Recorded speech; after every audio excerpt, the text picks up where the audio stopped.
Salut à tous, ravi de nous revoir pour cette nouvelle vidéo. J'espère que vous allez bien. Si vous êtes nouveau sur la chaîne, je vous souhaite la bienvenue sur Wanotech.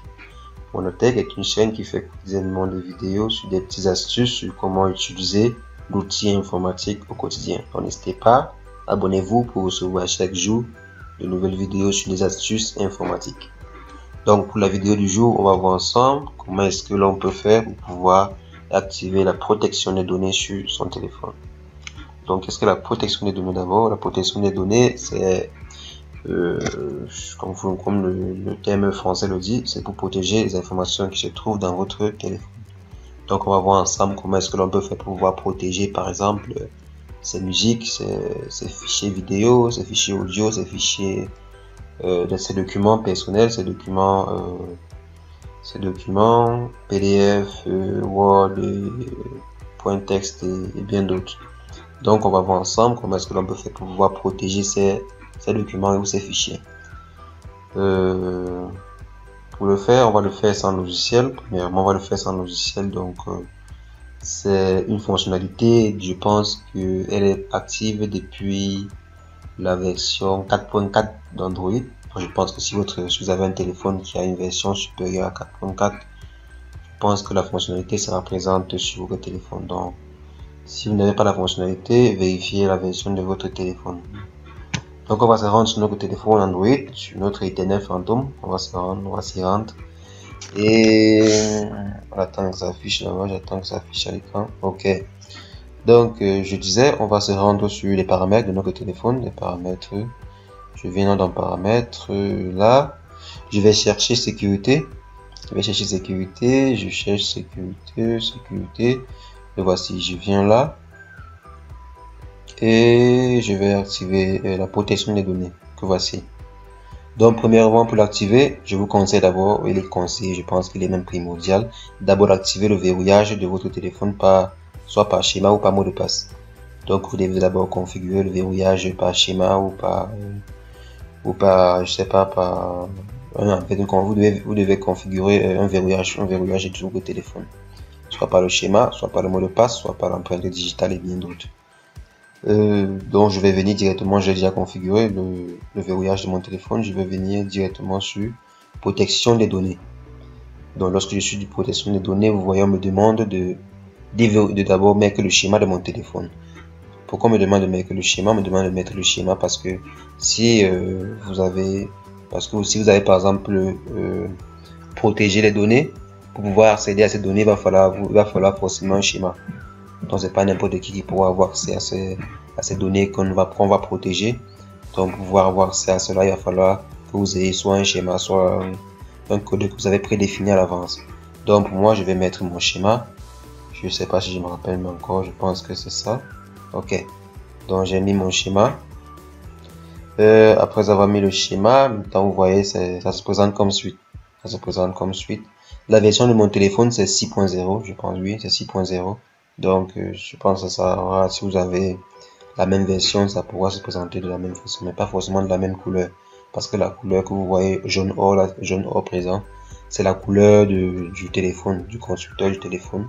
Ce sont eux qui ont choisi comme ça. Donc vous voyez là, il y a des images, on peut verrouiller les images. S'il y a des images par exemple sensibles que vous ne voulez pas que certaines personnes voient, vous pouvez les protéger. Vous pouvez par exemple protéger certains fichiers audio que vous ne voulez pas que d'autres personnes aient accès. Il y a également les fichiers vidéo. Vous pouvez par exemple là voir les fichiers vidéo. Vous pouvez bloquer les fichiers vidéo pour que cela ne soit pas accessible à n'importe qui touche votre téléphone. Autres fichiers, c'est les fichiers documents, les Word, les fichiers Excel et bien d'autres. Donc on va venir là, on va choisir plusieurs types de fichiers que l'on va protéger. Là je viens là, je cherche mon mémoire, dans la mémoire de mon téléphone, j'entre dans la mémoire et là j'ai accès à tout mon répertoire. Donc j'ai accès à tous mes dossiers et fichiers. Donc je vais protéger, premièrement je vais protéger quoi? J'ai dit je vais protéger les images. Donc si je viens par exemple là dans je vais aller protéger mon quoi pour que ce soit visible. Donc premièrement je vais d'abord aller dans Dans galerie, on va voir ensemble. On va voir ensemble comment on peut. Donc dans galerie ici, je vais par exemple choisir de protéger ce fichier téléchargé de XXTentacion. Je vais protéger ce fichier. On va voir ensemble que on ne pourra plus avoir accès à cela. Je vais également protéger une image. Je vais protéger l'image de la Coupe du Monde ici. On va voir, on n'aura plus accès à cela. Donc allons voir comment on va faire pour protéger cela. On vient là dans protection de données. On nous demande encore d'insérer le schéma. J'ai inséré le schéma. Je pense que c'était dans téléchargement. Je viens dans téléchargement là. Et je cherche mon fichier de XXTentacion là. Donc on va chercher XXTentacion là. Je pense que c'était vidéo 4. Voilà, le voici. Et on va essayer de masquer ça. On vient, on clique en haut là. Et on va choisir ça. Et on bloque. On va voir s'il y a encore d'autres. On a dit qu'on va choisir les images de Coupe du Monde. Je sais pas, j'ai pas remarqué le nom de l'image. J'ai pas remarqué le nom de l'image. Bon, je vais juste choisir bon, la Coupe du Monde, calendrier. Et on valide. Et on vient, on valide. On a vu le verrouillage a commencé. Maintenant, si je retourne dans notre logiciel de verrouillage, on va voir. Vous voyez là, c'est voilà les fichiers que l'on a verrouillés. Donc, si on vient là, on voit le fichier de Coupe du Monde, le fichier image de la Coupe du Monde qu'on a verrouillé et le fichier vidéo que l'on a verrouillé. Maintenant, si l'on retourne dans Galerie, on va plus voir les 10 fichiers. Là, si je reviens là, on voit ça a disparu, ça n'est pas parti là. Donc, il n'y a plus ces fichiers. Également, le fichier de Coupe du Monde que l'on a vu là-bas, ce n'est plus présent ici. Donc, si on revient là, on peut également verrouiller plusieurs types. Vous voyez, à chaque fois que l'on va avoir accès à ce que l'on a verrouillé, il nous faut un mot de passe, donc il nous faut un schéma. Maintenant, on peut également verrouiller les PDF. On va voir si on peut facilement verrouiller les documents. Si je viens là dans Bluetooth, je sais pas, moi il n'y a pas. Je viens toujours dans documents. Je pense que j'ai des documents à télécharger, des fichiers PDF. Bon, ouais, dépliant. Ouais, voici par exemple deux documents. On va bloquer ces deux documents. Et là, on verrouille. Donc, si l'on retourne là, on va voir, je pense que l'on va voir les deux documents. Ok, autre fichier. On voit les deux documents qui ont été verrouillés. Donc, on voit, on peut verrouiller, on peut cacher en fait les documents Word, les documents PDF. Donc, supposons que vous avez un document très comment on dit, très important, que vous voulez pas que tout le monde ait accès à cela. Ouais, vous pouvez le cacher comme ceci. Vous pouvez le cacher et voilà.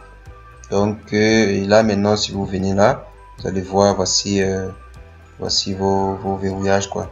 Maintenant, pour pouvoir savoir assez facilement vos fichiers qui sont verrouillés, vous allez juste là fichier machin verrouillé, ou tapez, vous avez accès. Bingo. Donc là, c'était comment est-ce que vous pouvez faire pour pouvoir protéger vos données personnelles, comme le nom l'indique là. Donc comme le nom l'indique là, données personnelles, c'était où là, protection, là, comme là on a écrit la protection de données personnelles. Donc c'était pour vous montrer comment est-ce que vous pouvez le faire, comment est-ce que vous pouvez protéger vos données personnelles, vos images, vos photos, vos documents, vos textes, documents texte et bien d'autres. J'espère que l'astuce va vous aider. J'espère que l'astuce va vous aider et que vous allez l'utiliser. Donc partagez également l'astuce, partagez pour que plus de personnes soient également informées. Mettez en commentaire si vous avez des préoccupations. Si votre version Android n'a pas cette fonctionnalité, vous pouvez mettre votre téléphone à jour pour pouvoir avoir cette fonctionnalité. Donc je pense normalement c'est une fonctionnalité qu'il y avait le téléphone. Donc vous avez vu là, c'est dans les paramètres de sécurité du téléphone. Donc cherchez également où est-ce que parfois ça peut ne pas être dans les sécurités, dans les paramètres de sécurité, non, mais vous pouvez également le trouver dans d'autres onglets quoi, dans d'autres onglets de votre téléphone. Donc cherchez bien. Si vous ne trouvez pas, si vous êtes sûr que votre téléphone a au moins la version 4.4 ou supérieure à 4.4, je pense que vous allez le trouver dans certains onglets de votre téléphone. Donc, n'hésitez pas, comme je l'ai dit, abonnez-vous, likez la vidéo, partagez massivement pour informer d'autres personnes. Mettez en commentaire si vous avez des problèmes, si vous n'arrivez pas à retrouver, ou si vous n'arrivez pas à retrouver votre onglet données personnelles, protection de données, pardon. Et on va essayer de voir comment on va faire pour trouver une solution. Et sur ce, portez-vous bien les amis. Ciao, ciao, on se voit demain.